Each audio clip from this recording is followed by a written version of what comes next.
চলেছে।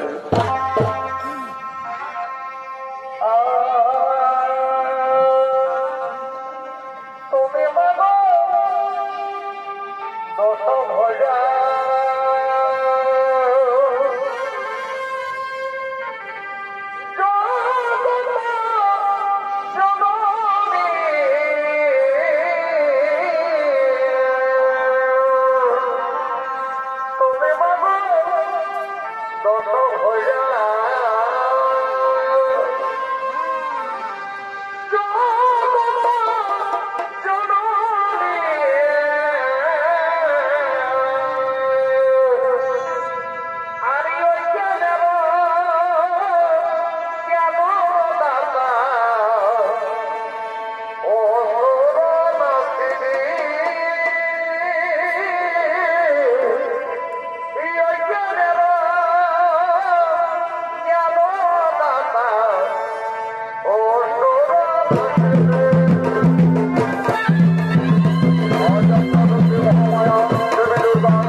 শিকার করার জন্য এই জঙ্গলে আগমন করছে।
আকাশে মাত্র হারের জন্য সময় অনাহারে জল বিকাশায় প্রাণ ঝটপট করছে। এখন আমি কি করি, কোথায় যাই? ওই তো বকুল গাছের ডালে সারস সারসি বন্দি বাসা বেঁধে আছে। তাদের বাসার কিছু বন্দি শাবকদের কলরব শোনা যাচ্ছে। আজ আমি তীর মেরে এই কিছু বন্দি শাবকদের হত্যা করে আগুনে ঝুলতে পড়ে খাবো।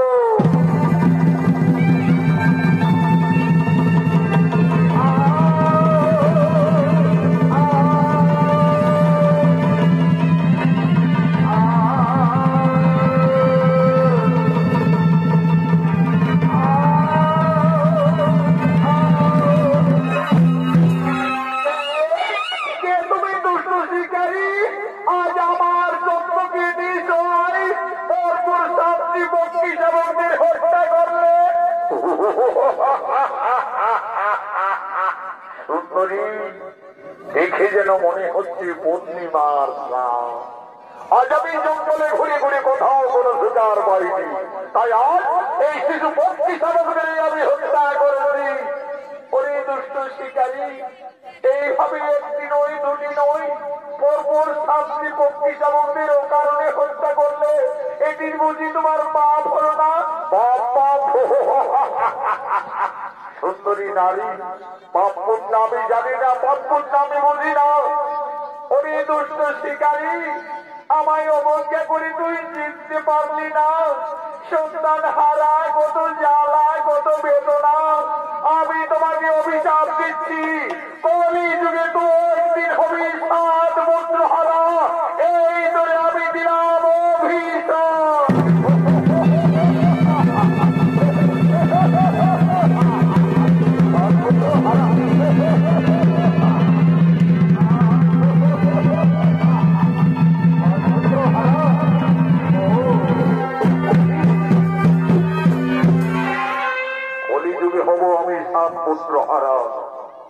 সুন্দরী নারী হঠাৎ কোথায় অদৃশ্য হয়ে গেল? কে কে জন্মলে সেই সুন্দরী রূপসী নারী?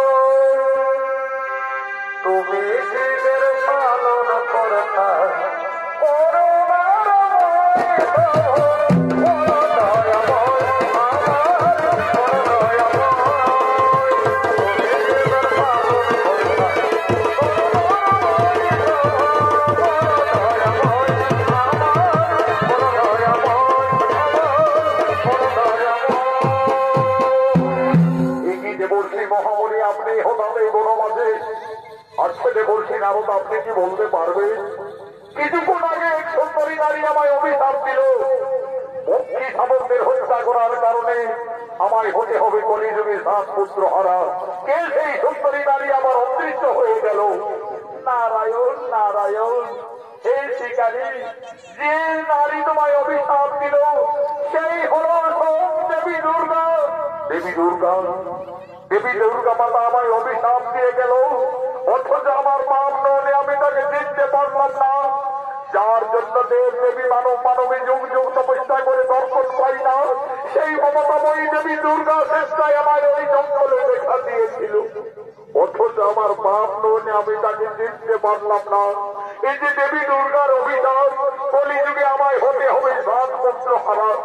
দেবর্ষি নারদ, আপনি কি বলতে পারবেন আমি এই মাতৃ অভিশাপ কিভাবে খণ্ডন করতে পারি?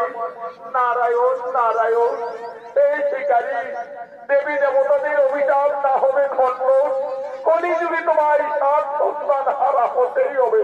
তবে মনের পশু পক্ষী হত্যা করে তুমি দেবীর অভিশাপ পেয়েছ, আমার অনেকে পশু পাখিদের তোমায় লালন পালন করতে হবে, এই মনের পশু পাখিদের।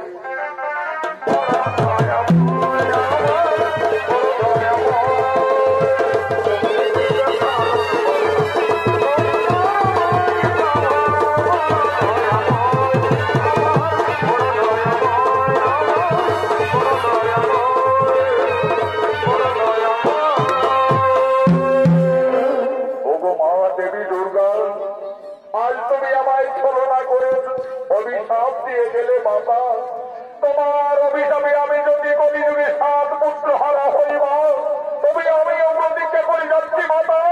ভেসে যদি যায় আমার অমূল্য সম্পদ, শেষ হয়ে যায় যদি পুত্র পরিজন, তথাপি আমি কোনদিন না বুঝব নারীর চরণ, নারীর চরণ, নারীর চরণ।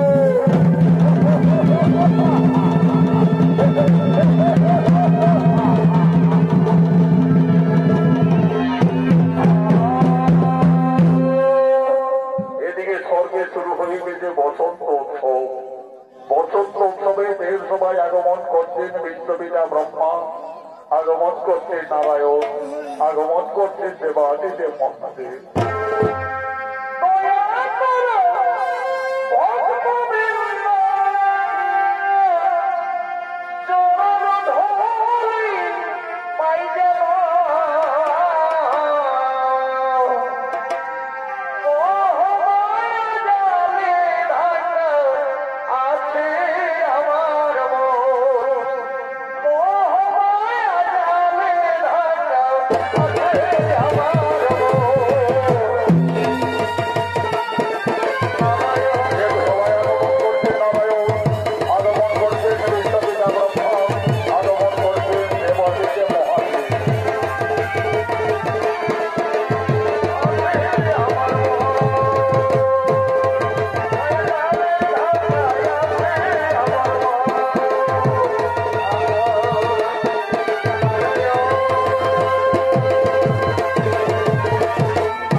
শুরু হলো স্বর্গের বসন্ত উৎসব।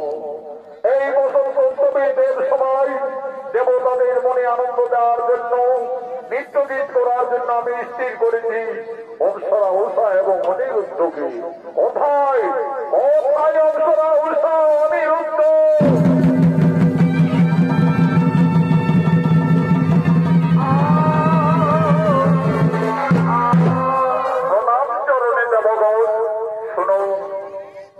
অনিরুদ্ধ, স্বর্গের বসন্ত উৎসবে দেব সবাই নৃত্য গীত করার জন্য আমরা তোমাদের মনে স্থির করেছি। তাই তোমরা দেব সভার মাঝে নৃত্য গীত শুরু করো।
দেবতাদের মনে আনন্দ দেওয়ার জন্য স্বর্গের অপ্সরা উষা এবং অনিরুদ্ধ দেব সবাই নৃত্য গীত করছে।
যেতে হবে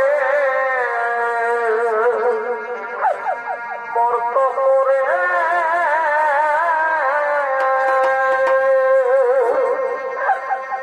ও সবকে দিলে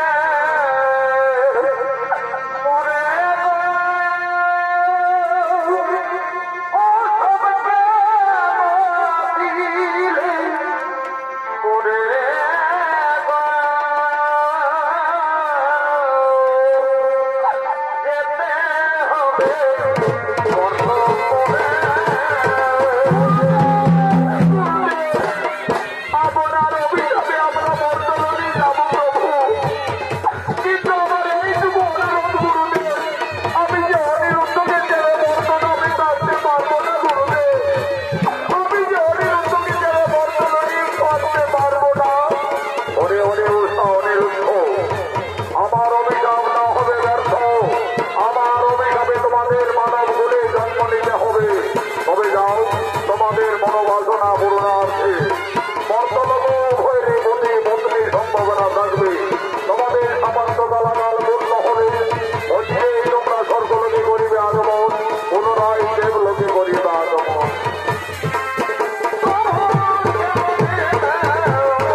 অনিরুদ্ধ জন্ম নিলেন চাঁদ সদাগরের পুত্র নরসিংহ রূপে এবং জন্ম নিলেন সাই সদাগরের কন্যা বেহুলা রূপে।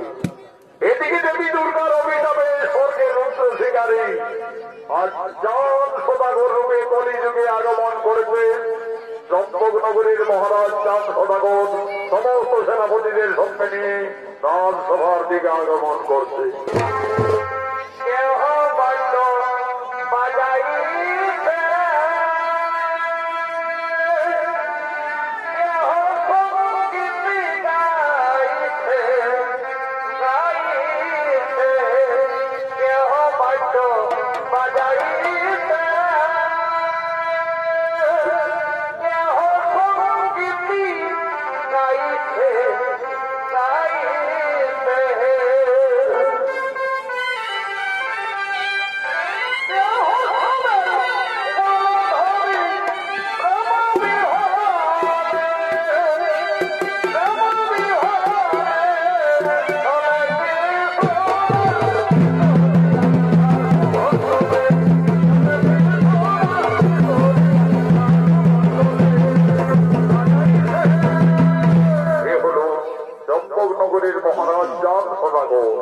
পূর্বজন্মে ছিলেন স্বর্গের রুদ্র শিকারী।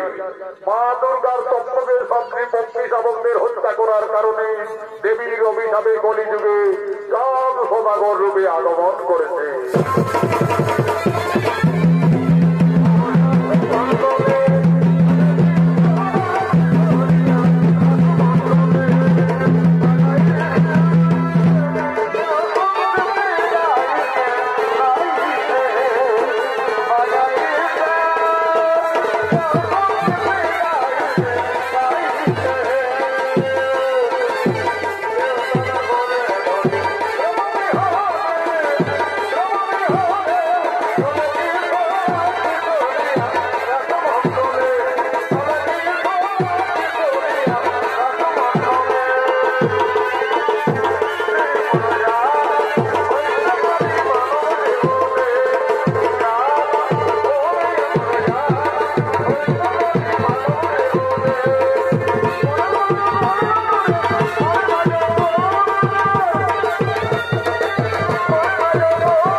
পুত্র প্রাণ ত্যাগ করেছে। একমাত্র পুত্র নক্ষিন্দর তার অনুবাদ লিখনে দানব মস্ত পূর্ণ হওয়ার পূর্বে আমাকে তাকে বিয়ে দিতে হবে। হে গুরু মহাশয়, যুবরাজ নক্ষিন্দরের অস্ত্র শিক্ষা বিদ্যা শিক্ষা সকলেই সম্পন্ন তো? মহারাজ, নক্ষিন্দরের অস্ত্র শিক্ষা এখনো বাকি রয়েছে মহারাজ। যাও গুরু মহাশয়, যুবরাজ নক্ষিন্দরকে জঙ্গলে নিয়ে গিয়ে তুমি তাকে অস্ত্র শিক্ষা দাও এবং আমাদের চম্পকনগরের চারিদিকের সীমানা পরিষ্কার ভাবে বুঝিয়ে দিবি। তাই হবে মহারাজ। যুবরাজ নক্ষিন্দরকে আমার সঙ্গে জঙ্গলে পাঠিয়ে দিবি।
জঙ্গলে অস্ত্র শিক্ষার জন্য আগমন করেছে।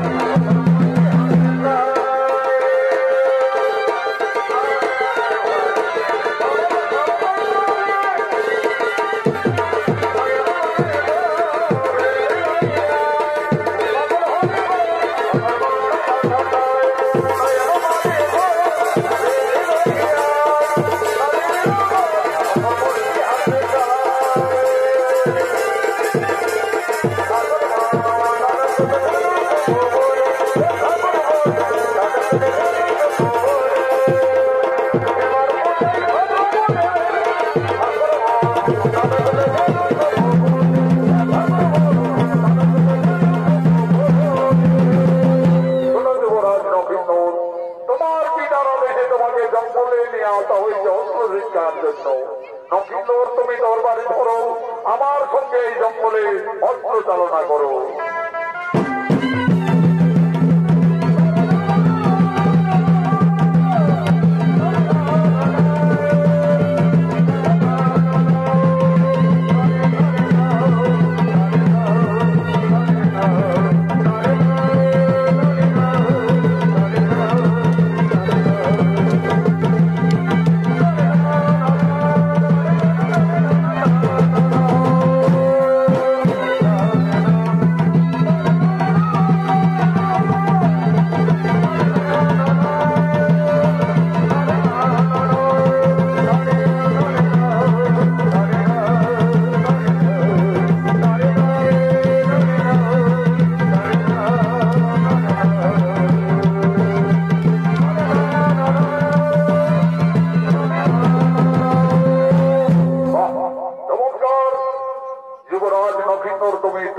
চালনা করতে পারছো।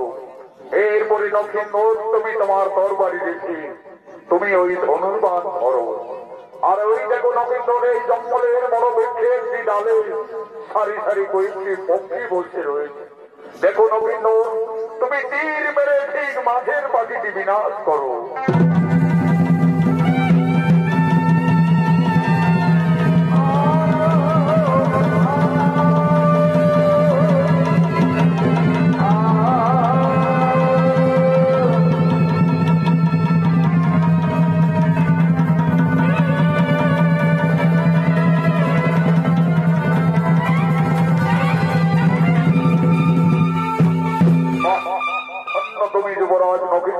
চালনা করতেও পারছো। এরপরে এসো নক্ষিন্দর, আমি তোমাকে চম্পকনগরের চারিদিকের সীমানা পরিষ্কার ভাবে জানিয়েছি। ওই যে দেখছো নক্ষিন্দর, অদূরে ফুলের বাগান দেখা যাচ্ছে। ওটি হচ্ছে নিঝুনি নগরীর সীমানা, মহারাজ সাই সদাগরের রাজ্য। তারপরে এই ফুলের বাগান থেকে আমাদের এদিকে সম্পূর্ণ জম্মুনগরীর সীমানা। গুরুদেব, ওই ফুলের সুমিশ্র গন্ধে একেবারে সারা জঙ্গল আকুল করে তুলেছে। আমার ওই ফুলের বাগান দেখতে খুবই ইচ্ছে করছে গুরুদেব। কিছুক্ষণের মতো আমায় আদেশ দিন গুরুদেব, আমি ওই নিঝুনি নগরীর ফুলের বাগান পরিদর্শন করতে চাই। তবে তাই হবে যুবরাজ, ততক্ষণে আমি এই জঙ্গলে বিশ্রাম নিচ্ছি। যাও নক্ষিন্দর, তুমি নিঝুনি নগরের ফুলের বাগান পরিদর্শন করে আসতে যাও।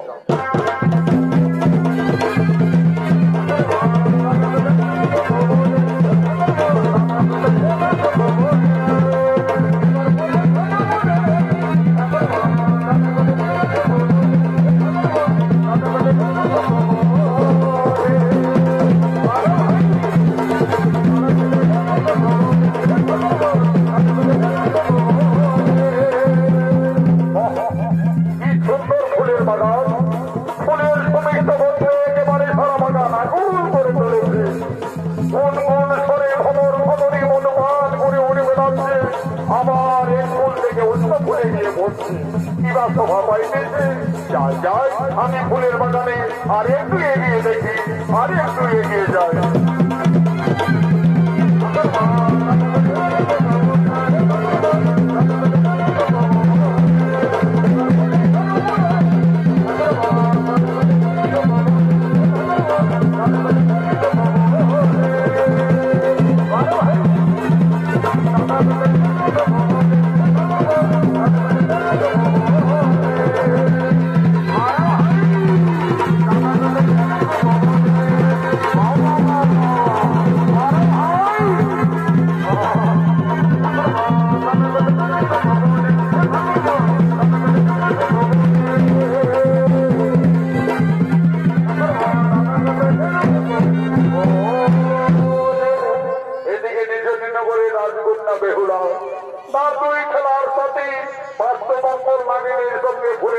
রাজকুমারী বেহুলা নৃত্য করার জন্য, খেলা করার জন্য আগমন করছে।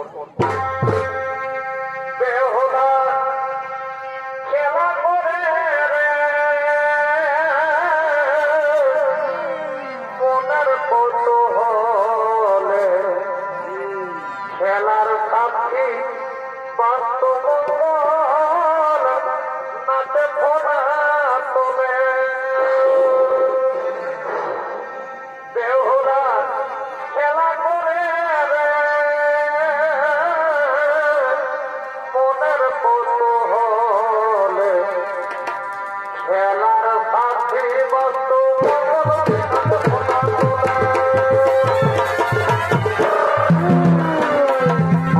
সোনাগরের কন্যা বেহুলা তার দুই খেলার সাথে নাগিনী বাস্তবঙ্গলের সঙ্গে ফুলের বাগানে এসেছে কেন্দ্রা করার জন্য, নৃত্য করার জন্য। এই বেহুলার অভিনয় তরুণ শিল্পী রাকেশ গোরাল।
ওই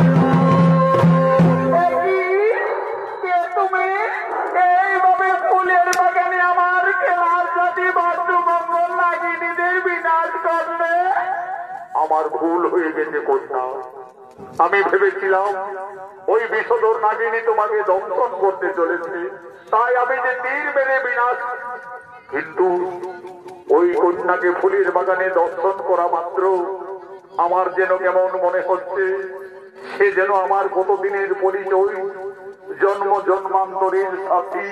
তাই তো ওই কুমারকে দেখে আমার যেন কেমন মনে হচ্ছে সে যেন আমার জন্ম জন্মান্তরের সাথে। আমার মনে পড়েছে একদিন স্বপ্নযোগী দেবী মা মনসা আমায় জানিয়েছিলেন, বলেছিলেন বেহুলা যদি কোনোদিন ফুলের বাগানে কোনো রাজকুমারের সঙ্গে দর্শন হয় তাহলে সেই তোমার মনের মানুষ। তাহলে কি আমার মনের মানুষ আজ ফুলের বাগানে এসেছে? যাই, আমি তার কাছে যাই।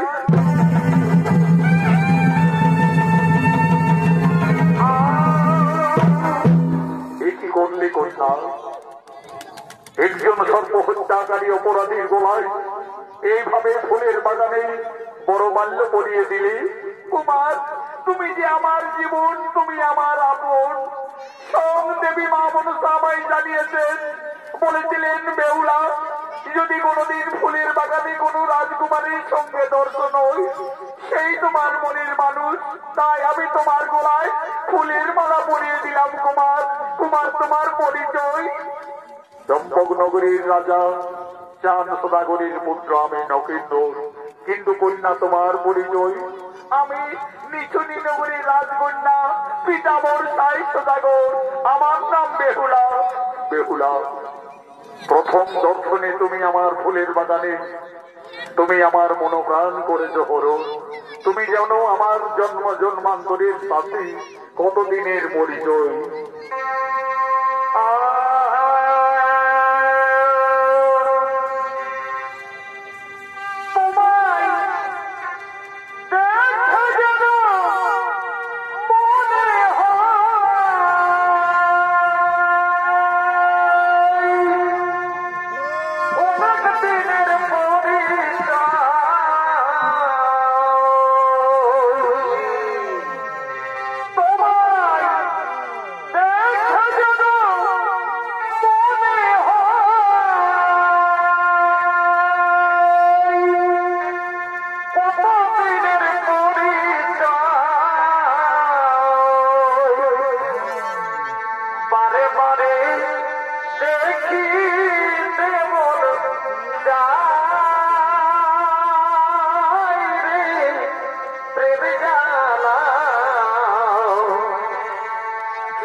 রাজকন্যা, এই জীবনে তুমি আমায় কোনোদিন ভুলে যাবে না তো?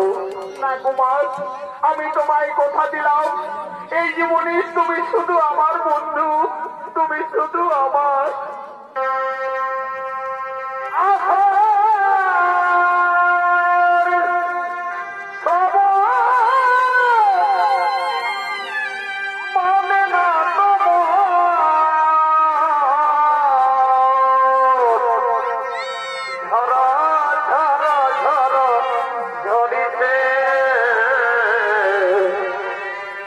তোমাকে আমার মনে পড়েছে।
আমাকে চারিদিকে যেতে হয় সদা সর্বদাই, কিন্তু এই বাস্তুমঙ্গল রাজনীতির এইভাবে নিঃশব্দভাবে এ হত্যা করলো। আমায় ক্ষমা করবেন মন্ত্রীবর। জম্মনগরে বসতি বাউল পিতা হই যান সদাগর, আমি তার পুত্র নবীন্দ্র। আমি ভেবেছিলাম ওই বিষধর নাজিনী বেহুলাকে দংশন করতে চলেছি, তাই আমি তীর মেরে বিনাশ করেছি। নাগ বিদ্বেষী যান সদাগরের পুত্র নবীন্দ্র, তুমি জানো না যুবক আমাদের নিজ নগরে সর্প হত্যা নিষেধ আছে, আর যে সর্প হত্যা করে তার শাস্তি হতে পারে মৃত্যুদণ্ড। এই অপরাধের জন্য আমি তোমাকে এই ফুলের বাগানে বন্দী করলাম। ও ভাই সেনাপতিগণ,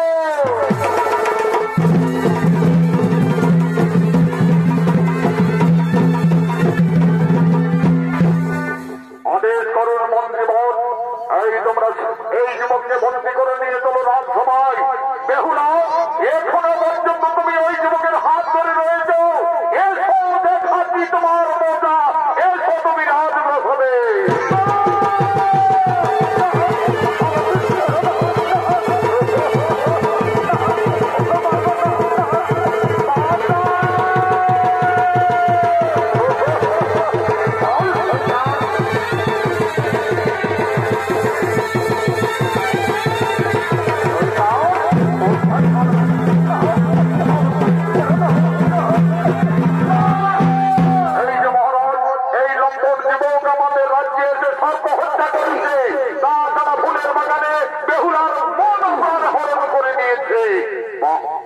এই যুবক সত্যিকার বলো যুবক, তোমার কিবা পরিচয়?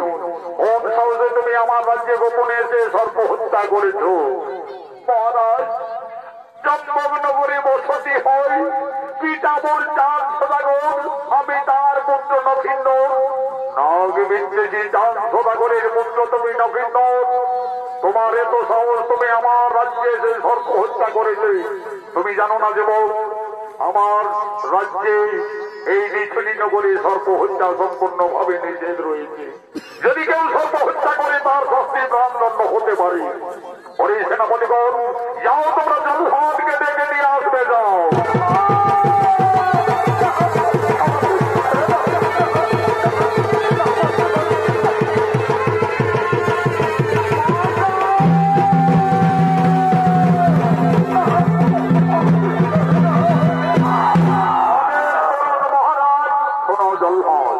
এই সর্ব হত্যাকারী অপরাধীকে তুমি আজ হত্যা করো, মৃত্যুর জন্য প্রস্তুত হয়ে যাও যুবক।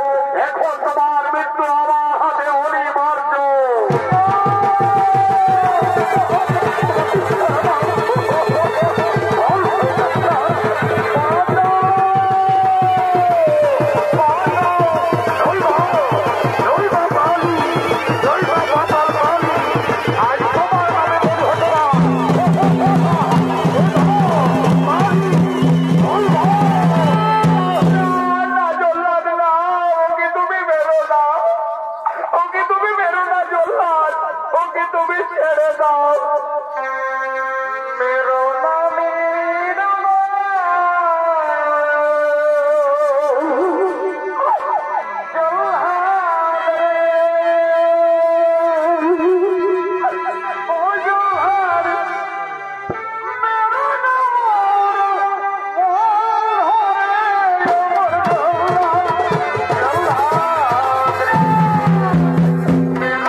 এখানে তোমার কোনো আবেগের দাম নেই মা।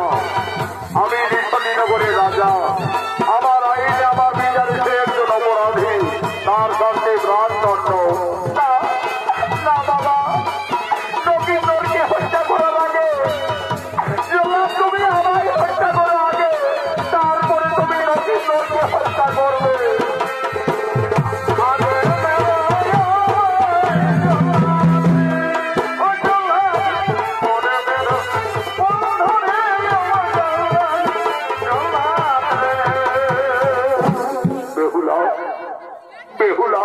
তুমি কেঁদো না বেহুলা, তুমি কেঁদো না। আর হয়তো যে জীবনে তোমার আমার কোনোদিন দেখা হবে না বেহুলা। তুমি এখান থেকে চলে যাও বেহুলা, তুমি এখান থেকে চলে যাও। ও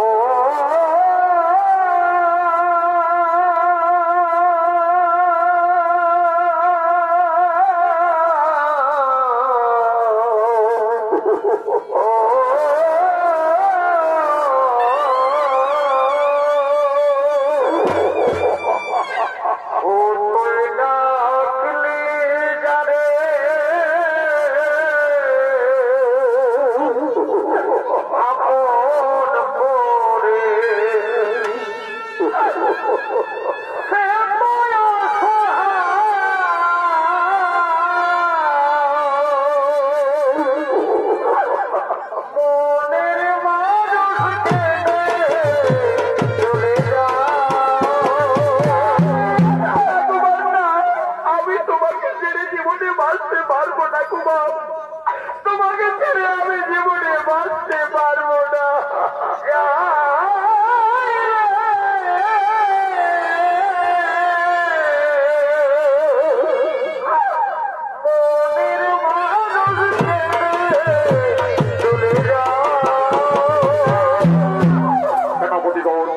বেহুলাকে নিয়ে তোমরা অন্তর মহলে যাও, যোদ্ধাদার বিলম্ব না করে তুমি হত্যা করো।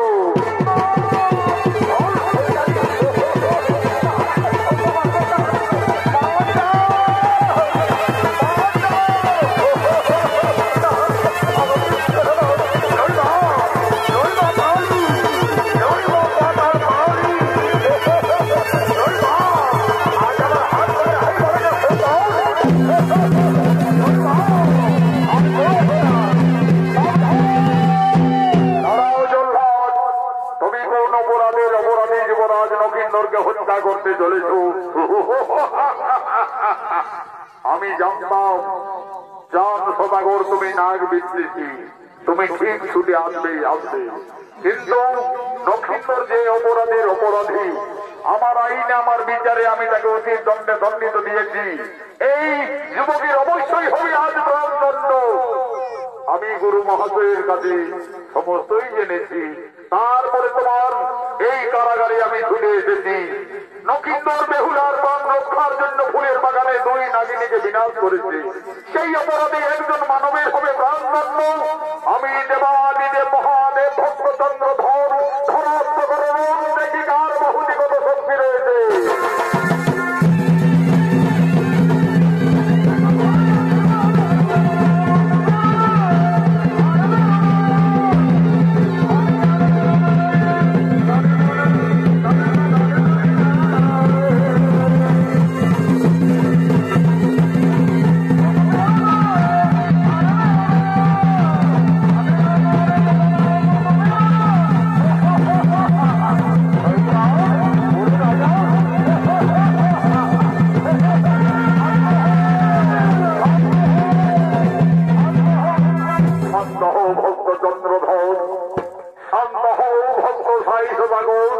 তোমরা কেন কারণে বৃথাই করো যুদ্ধ? বেহুলা দক্ষিণ আমার অভিশাপে সামান্য হয়ে তারা মানব বলে এসেছে। তোমরা যুদ্ধ ঝামেলা না করে তাদের শুভ বিবাহের আয়োজন করো, তাই হবে প্রভু। আপনার ইচ্ছাই আমাদের ইচ্ছা প্রভু, আপনার ইচ্ছাই আমাদের ইচ্ছা। ওম মহাদেব মহন্ত্রাণু মহাযোগী মহেশ্বর সর্বপাপ হরু দেব মগরাই নম নম। কোথায় ভিন্ন মেলায় নম। এই যে মহারাজ কাছেই রয়েছি, যাও আর বিলম্ব না করে তুমি অতি সত্তর গণক মহোদয়কে আমাকে ডেকে নিয়ে আসবে যাও। তাই যাচ্ছি মহারাজ, এই যাব আর এই আসবো মহারাজ। বলি ঠাকুর মশাই বাড়িতে আছে? মহারাজ চান সদাগরের আদেশ তোমায় যেতে হবে। হরিবল হরিবল হরিবল। এরে যাচ্ছি রে দাদা, যাচ্ছি। ঠাকুর চলো ঝোপা ঝোপ, ঠাকুর চলো ঝোপা ঝোপ। এই ঝাইলার মোড়ে ছাকায় আছে গরম গরম চপ। আর তাড়াতাড়ি চলো ঠাকুর, তুমি খাবে গো পাগল। ঠাকুর চলো ঝোপা ঝোপ, ঠাকুর চলো ঝোপা ঝোপ। ঝাইলার মোড়ে গণক ঠাকুর আগমন করছে। এই গণক ঠাকুরের রবীন্দ্র স্বর্গীয় আদালত মহাদর দিয়েছিল মালিক পরিবর্তন।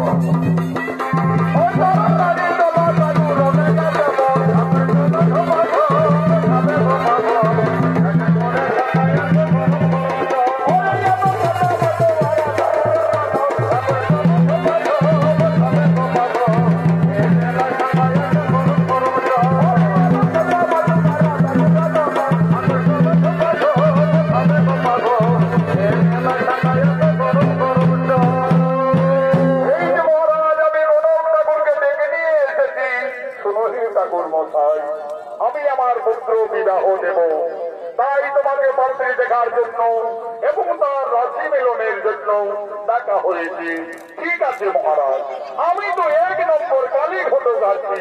আমি নক্ষত্রপণে জন্ম মৃত্যু বিবাহ আমি সমস্তই বলে দিতে পারি।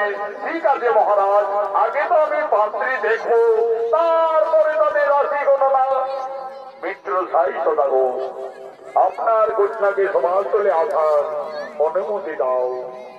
মা উর্মিলা, বেহুলাকে নিয়ে অতি সত্তর তোমরা রাজসভায়ের সময়।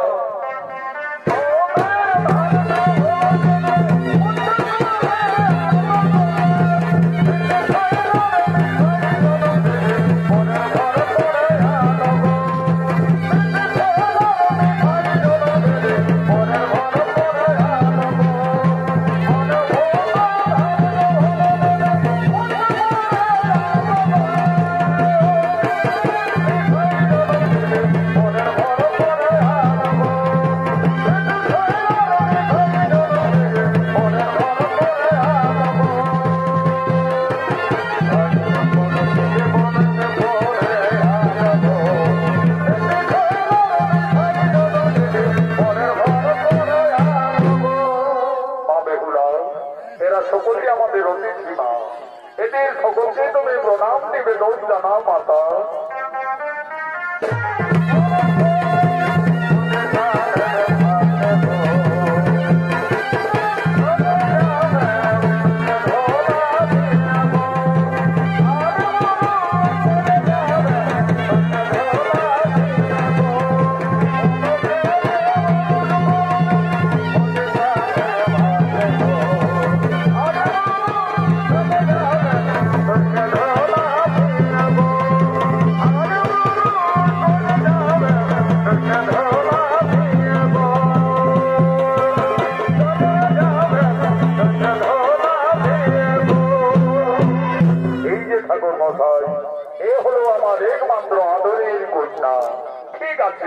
আমি দেখছি মহারাজ। আচ্ছা মা, এইদিকে একটু এগিয়ে এসো। তোমার মা, তোমার নাম কি? ঠাকুর মশাই, আমার নাম বেহুলা। তোমার নাম বেহুলা? আচ্ছা মা বেহুলা, তোমার পিতার নাম কি মা? ঠাকুর মশাই, আমার পিতার নাম সাই সদাগর। সাই সদাগরের কন্যা বেহুলা, শ্রাবণ সদাগরের পুত্র নক্ষিন্দ। একেবারে রাজ মিলন মনে হচ্ছে।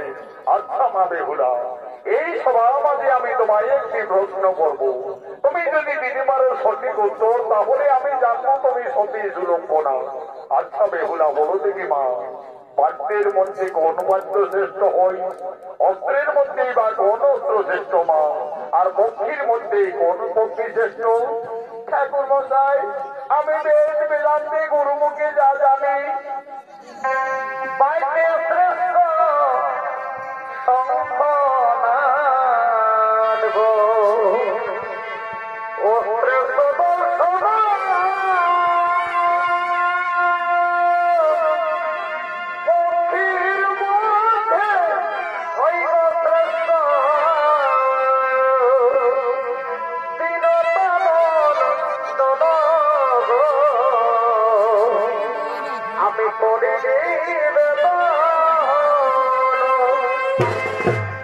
বেহুলা, তুমি সঠিক উত্তরেই দিয়েছ মা। বাদ্যের শ্রেষ্ঠ শঙ্খনাথ, অস্ত্রে ভগবানের সুদর্শন, পক্ষীর মধ্যে শ্রেষ্ঠ হয় বিনতানন্দ। মহারাজ, আমাদের পাত্রী টিকা হয়ে গেছে মহারাজ, একেবারে রাজ মিলন। তাহলে ঠাকুর মশাই, আর বিলম্ব না করে আপনি বিবাহের দিন স্থির করুন। ঠিক আছে মহারাজ, আমি 1 নম্বর কালী ঘটক, আমি জন্ম মৃত্যু বিবাহ সকলেই বলে দিতে পারি। আজ ঠাকুর মশাই তার বাণী থেকে বলছেন, কান সদাগরের পুত্র নক্ষিন্দর, সাই সদাগরের কন্যা বেহুলা, ফাল্গুন মাসের দ্বাদশী তিথিতে শুক্র উত্তরদায়ী। কিন্তু মহারাজ, বিয়ের রাতে নক্ষিন্দরের অলক্ষণ দেখা যাচ্ছে। বলো ঠাকুর মশাই, আমার পুত্র নক্ষিন্দরের বিয়ের রাতে আপনি কি অলক্ষণ দেখতে পাচ্ছেন? মহারাজ, বিধির বিধান অনুযায়ী লক্ষিন্দরের লোনাম লেখনে বিয়ের রাতে সর্বদর্শনে মৃত্যু লেখা রয়েছে মহারাজ। তাহলে আমি আমার কন্যা বেহুলাকে আমি বিয়ে দেব না মহারাজ। না বাবা, আমি যাকে স্বামী ভেবে যার গলায় ফুলের বাগানে ফুলের মালা পরিয়ে দিয়েছি, আমি নক্ষিন্দরকে সারা জীবনে আর কাউকে বিয়ে করবো না বাবা। মিত্র সাই সদাগর, এই বিয়েতে যখন আপনার কন্যা বেহুলা সম্মতি দিচ্ছে, তখন আপনি আর বাধা দিও না মিত্র। আমি দেবাদিদেব মহাদেব ভক্ত চন্দ্রধর, আমি আমার পুত্র মনু সুরক্ষার জন্য নির্মাণ করবো সাঁতালি পর্বতে লোহার বছর। দেখি কিভাবে নক্ষিন্দরের সর্বদর্শনে হয় মৃত্যু। তোমরা করো শুভ বিবাহের আয়োজন।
লোহার বাস করে ললন নিপুণে রেখা রয়েছে নক্ষিন্দরের সর্পদর্শনে মৃত্যু। আজ মা বেহুলা কাঁদছেন, তার নয়নের ধারা অবিরত বলছে। আজ মা বেহুলা কেঁদে কেঁদে বলছে, হে বিধাতা, আমাকে আর নারী জন্ম দিও না প্রভু। নারী জন্ম এত দুঃখের, এত কলঙ্কের, আমি আর নারী জন্ম নেব না। বিদায়ের সন্ধে কোণে বেহুলা কেঁদে কেঁদে তার মা বাবার কাছে নিবেদন করছে।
নমস্কার মাননীয় দর্শক মন্ডলী, মা ভাই বোনেরাও, ভারতীয় জনকল্যাণ